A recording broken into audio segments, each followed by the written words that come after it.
think for a moment about um, how much of your day involves your phone. It's practically glued to your hand, isn't it? And it feels super personal, almost like, well, like part of you. But what if you could really make its appearance, reflect you in a way your standard settings just can't? What if your phone's interface could be totally unique, like your fingerprint? That's exactly what we're digging into today. We're exploring Color Launcher cool themes. It's an Android home screen replacement, and it promises to change not just how your phone looks, but how it feels to use. So our mission here is to unpack this thing, see how it lets you personalize your Android's look, make it more colorful, maybe add some neat new functions you don't usually get. And everything we're talking about comes straight from descriptions of the launcher itself, so we've got a good handle on what it claims to do. Okay, so this color launcher, what exactly does it do to your phone? Is it just like a new skin, or does it actually get under the hood and change the experience? Oh, it's definitely more than just a skin. Think of it as a pretty comprehensive tool. It's for a visual overhaul, sure, but also a functional upgrade. When you install it, you'll see changes right away. Big changes. We're talking UI elements, your app icons, their shape, their style, your wallpaper, obviously, but also how search bars look, how your app drawer is laid out, even folders. It's a whole visual refresh. Really aims to make your device feel kind of new again. And it sounds like it pushes the visuals beyond just the basic options, right? Yes. The sources mentioned these really colorful, attractive themes and 3D wallpapers, parallax ones. What's that actually feel like for a user? Is it subtle, or is it like, wow, this is different? That's a good point. Visual can mean different things. For some people, yeah, it's the bright colors. For others, it's that dynamic feel from the 3D wallpapers. You know, the ones that shift a bit when you move your phone? Add some depth. But I think the key is how it meshes with the functional side, too. A beautiful interface that's clunky to use isn't great, right? And this launcher tries to blend both. So beyond looks, it adds extra functions your default launcher probably doesn't have, like being able to hide apps, good for privacy, or having notification counters right there so you instantly see unread stuff, or even setting up custom gestures for quick actions. It definitely adds convenience. Okay, so we got the basics down, but what really makes this launcher stand out? In terms of customization, I mean. Are we talking just a few tweaks, or can you really go to town and make the phone feel completely yours? This is where it gets really interesting. It's not just a few choices. The app apparently has this big theme store, over 1,000 themes and icon packs. Plus, it has some colorful themes just built right in. 1,000. Wow. Yeah. That's that's a massive amount of choice. How does that kind of variety actually impact things? Does it ever get, overwhelming? Well, it's kind of a double-edged sword, isn't it? On one hand, yeah, unparalleled choice pretty much guarantees you can find something you like. It sort of points to this trend, doesn't it? This desire to personalize our digital tools, make them truly ours. It's not just about looks, it's about feeling comfortable in your own digital space, which is often so standardized. But yeah, on the other hand, that sheer volume could be daunting if you prefer things simple. It puts a bit of onus on the user to explore. And the icons, too, it sounds like you get really fine-grained control there. Yeah. Support for over 30 different icon shapes. Why does that kind of detail matter? Well, it changes the whole visual language, doesn't it?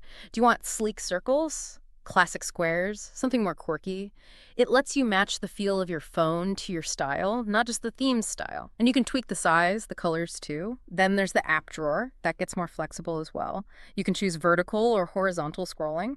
And it sorts apps alphabetically with a handy A to Z scroller for quick searching. Okay, so beyond just the aesthetics, how does it help with, like, daily tasks? Make things easier? Good question. It has some smart app management things. Like you can hide apps or lock them for privacy, which isn't just security, it's also about reducing clutter, maybe hiding apps you rarely use but can't uninstall, making the phone feel more curated, more yours. Oh, and if you're setting things up, you can add apps to the home screen in bulk, saves a bit of time. Right.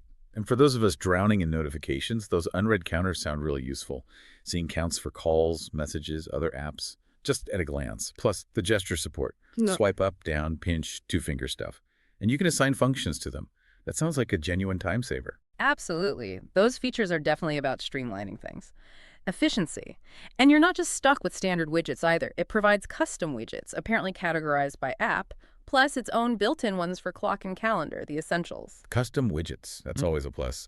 No more boring default calendar widget. Yeah. Are we talking mostly practical stuff, or can I get like a widget that tracks the moon phases? Probably more on the practical and aesthetic side, but definitely more choice than usual. And the customization goes deeper still.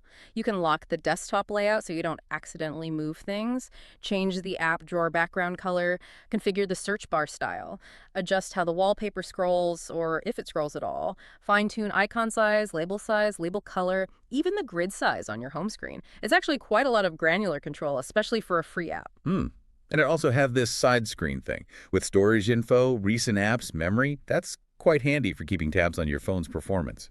And despite all these features, the sources say the interface is simple, clean, easy to figure out. And the kicker, it's free to use. Yeah, that's the picture painted by the descriptions. All those advantages sound pretty compelling. But, like with any tool that offers so much, especially for free, it's always worth thinking about the trade-offs, isn't it? Absolutely. That's crucial. What are the potential downsides? Things people should be aware of? Well, for one, some third-party launchers, and this could include Color Launcher, might use more battery or RAM than your phone's built-in launcher. It makes sense, right? More features, more effects, potentially more resources needed. So this could possibly affect performance, maybe more noticeably on, say, older or lower spec phones. It's just something to consider against your own device's capabilities. Okay, that's fair.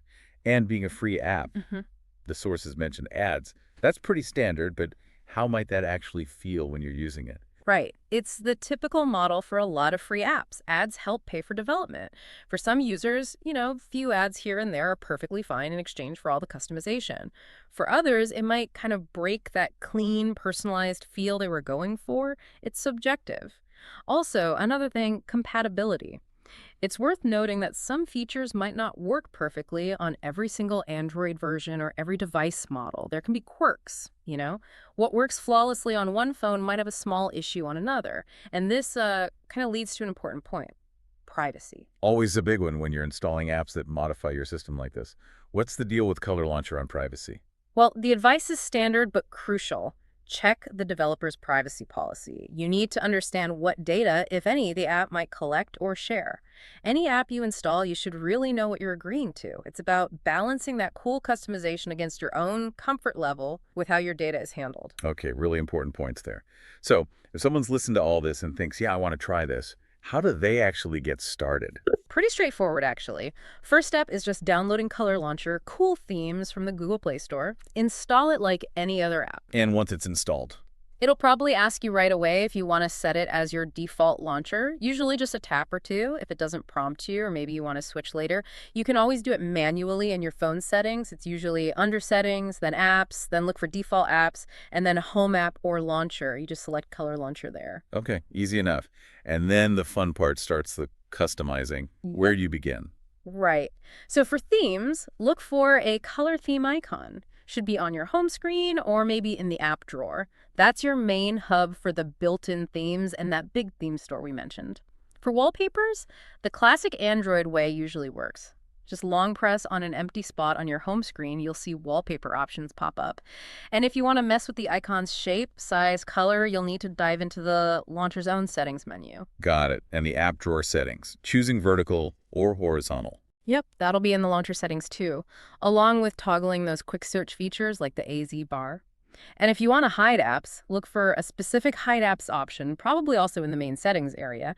Adding widgets is like wallpapers, long press the home screen, choose widgets, and browse what's available, including those custom ones. Okay. And finally, those gestures, swiping and pinching. Also in the settings, you should find a section for gestures where you can assign different actions like opening an app or showing notifications to different swipes or pinches.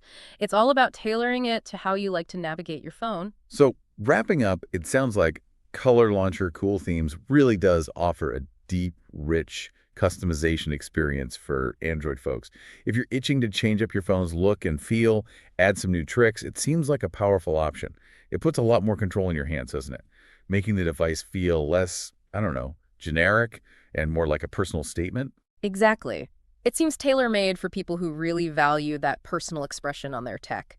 adding those layers of visual flair, extra functions, stuff that might just be missing from the standard Android experience. It sort of helps bridge that gap, between a mass-produced gadget and something that feels uniquely yours. Which brings us to a final thought to leave you with. What does it really mean for our tech, our phones especially, to be an extension of ourselves, visually, functionally? How much does this deep level of customization actually shape our daily digital life? And what does that say about our need for individuality in a world where so much tech feels the same?